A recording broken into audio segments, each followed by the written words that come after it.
Mon véhicule a un PTAC de 2,5 tonnes.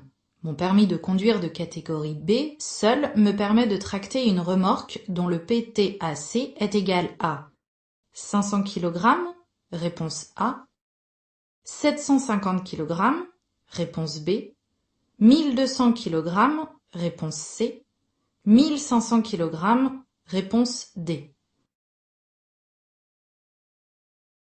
Qu'est-ce que le permis B me permet de faire? Je peux conduire des véhicules de tourisme ou de transport de marchandises ne dépassant pas 3,5 tonnes. Le véhicule peut disposer au maximum de 9 places assises. J'ai aussi la possibilité de tracter des remorques de plus de 750 kg, si le PTAC de l'ensemble ne dépasse pas 3,5 tonnes. Pour conduire une remorque plus lourde, je vérifie la somme des PTAC. Si l'ensemble pèse entre 3,5 tonnes et 4,250 tonnes, une formation de 7 heures suffit. Au-delà de 4,250 tonnes, je passe le permis remorque. Bonne réponse A et B. Je continue tout droit. Je ne dépasse pas 90 km/h, réponse A, 130 km/h, réponse B.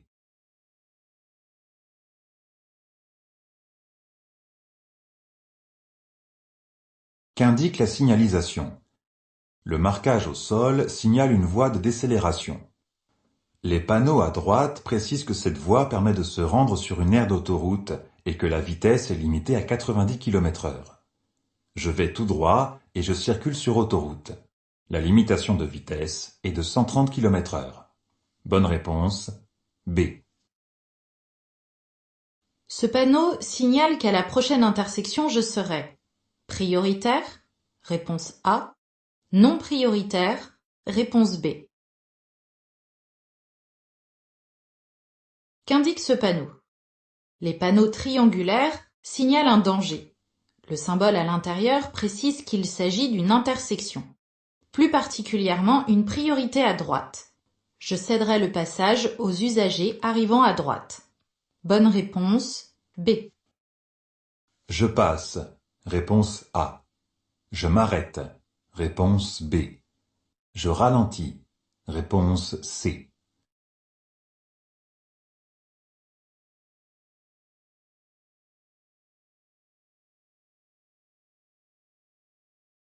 Quels sont les risques?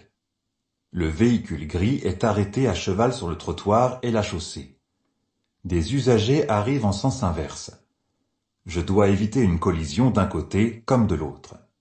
Je mets le pied devant le frein, je ne chevauche pas le marquage au sol et je reste vigilant à ce qu'il se passe devant et dans la voiture grise. Bonne réponse A et C.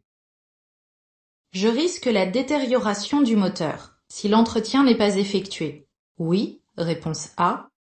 Non, réponse B. Si les niveaux sont corrects. Oui, réponse C. Non, réponse D. Quelles peuvent être les raisons d'une détérioration du moteur? Si les niveaux de liquide de refroidissement ou d'huile moteur sont insuffisants, le moteur risque d'être détérioré, voire détruit. Je ne peux pas vérifier l'intérieur du moteur. Seul un professionnel peut le faire. Le meilleur moyen est de faire l'entretien régulièrement. Bonne réponse A et D. Cette camionnette circule moins vite que moi. J'indique mon dépassement dès maintenant. Oui, réponse A. Non, réponse B. Que se passe-t-il? La camionnette dans la voie centrale circule moins vite que moi. Un usager est en train de la dépasser par la gauche.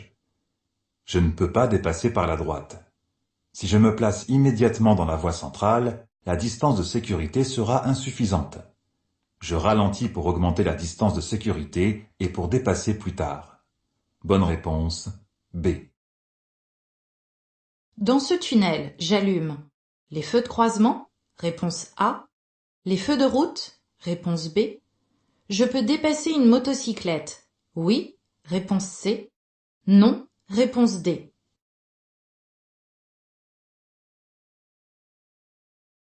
Quelles sont les règles signalées pour circuler dans ce tunnel? Je dois utiliser les feux de croisement. La vitesse y est limitée à 50 km/h et il est interdit de dépasser, sauf les deux roues. Je pourrais dépasser une moto si toutes les conditions sont réunies pour le faire. Bonne réponse A et C. Je me prépare à m'arrêter. Oui, réponse A. Non, réponse B. Je ralentis. Oui, réponse C. Non, réponse D.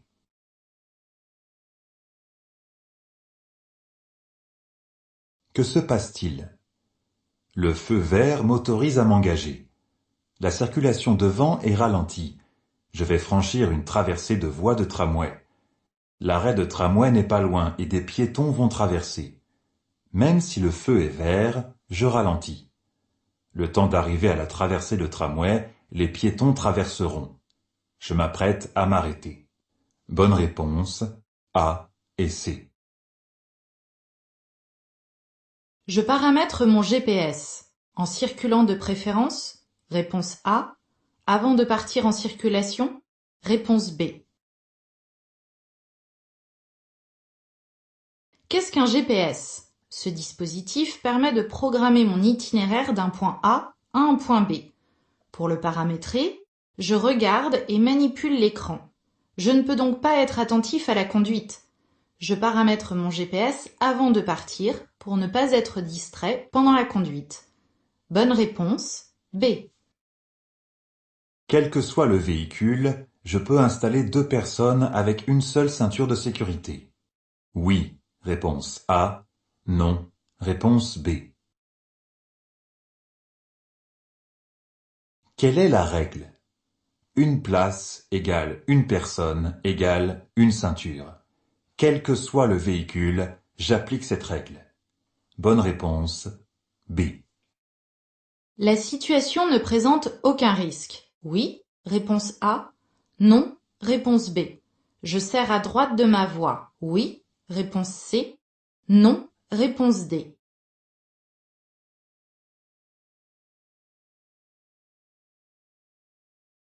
Quels sont les risques? Ma voie est bordée des deux côtés par une bande cyclable. Un cycliste arrive en face, il dépasse un véhicule stationné. Le cycliste risque de faire un écart de trajectoire à tout moment. Je serre à droite de ma voie sans circuler sur la bande cyclable à droite. Et je garde le pied devant le frein pour m'arrêter rapidement si nécessaire. Bonne réponse B et C. L'autopartage désencombre les villes. Oui, réponse A. Non, réponse B. Permet de louer un véhicule le temps d'un trajet. Oui, réponse C. Non, réponse D. Qu'est-ce que l'autopartage? C'est louer une voiture par abonnement pour une durée variable. Dans les grandes villes, des véhicules d'autopartage sont stationnés et en libre service. Cela permet aux citadins de ne pas acheter de voiture et de pouvoir en avoir une ponctuellement. Ce système désencombre les agglomérations. Bonne réponse A et C. À la prochaine intersection, j'ai la possibilité de tourner à gauche, réponse A, de tourner à droite, réponse B, de continuer tout droit, réponse C.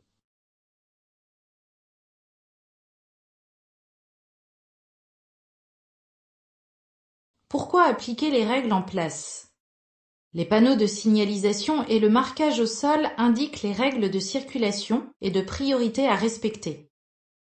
Je pourrais tourner à gauche ou continuer tout droit après avoir marqué l'arrêt au stop et céder le passage aux éventuels usagers présents.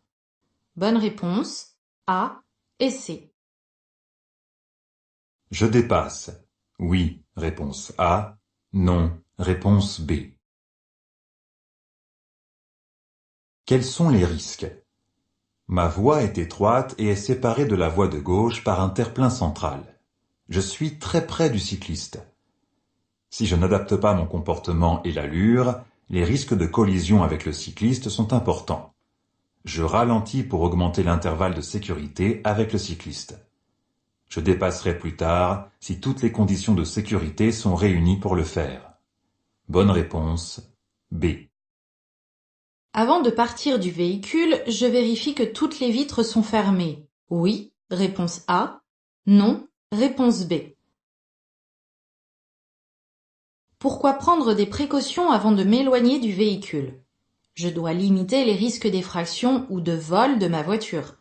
Je m'assure que les vitres sont bien fermées, je récupère tous les documents importants, je ne laisse aucun objet de valeur apparent et m'assure que les portières sont bien verrouillées. Bonne réponse A. Ce panneau signale une autoroute, réponse A, une limitation de vitesse à 70 km/h, réponse B, une route à accès réglementé, réponse C. Que signale ce panneau? L'entrée sur une route à accès réglementé. La vitesse y est limitée à 110 km/h. Tous les usagers ne pouvant pas atteindre cette allure, comme les piétons, les tracteurs, les mobylettes, etc., ne sont pas autorisés à emprunter ce type de route. Bonne réponse C. Le marquage au sol interdit tout dépassement. Oui, réponse A. Non, réponse B. Je circule au maximum de la vitesse autorisée. Oui, réponse C. Non, réponse D.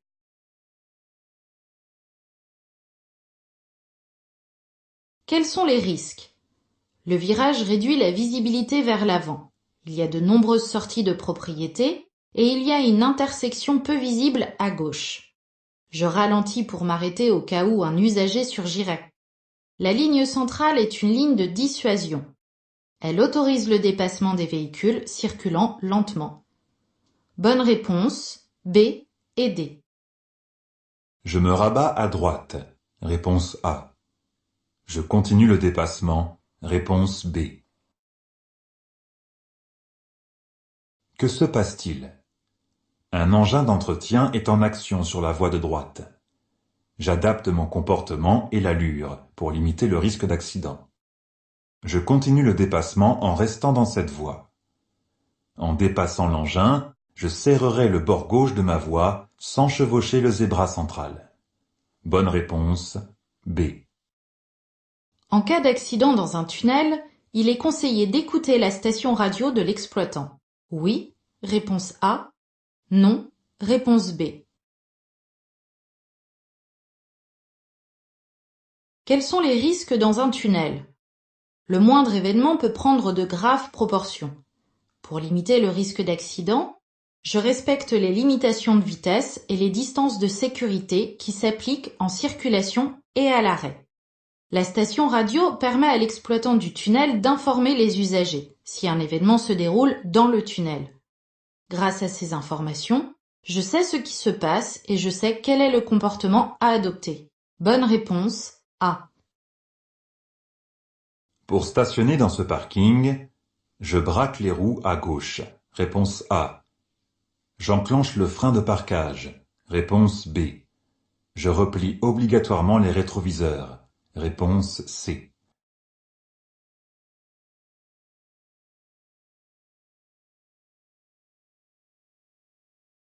Quelles précautions pour stationner sur terrain plat? Je m'assure que mon véhicule ne bougera pas pendant mon absence. Pour cela, j'enclenche le frein de parquage, frein à main. Il est recommandé de rabattre les rétroviseurs dans les rues étroites pour ne pas gêner la circulation des voitures, mais aussi des piétons sur les trottoirs très étroits. Bonne réponse B. Je circule à 130 km/h. Je suis mal placé. Oui, réponse A. Non, réponse B. Le panneau est temporaire, réponse C. Permanent, réponse D.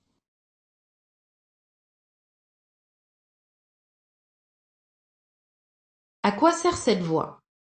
Elle est délimitée par une ligne aux traits épais et rapprochés. C'est une voie réservée aux véhicules lents, 60 km/h maximum.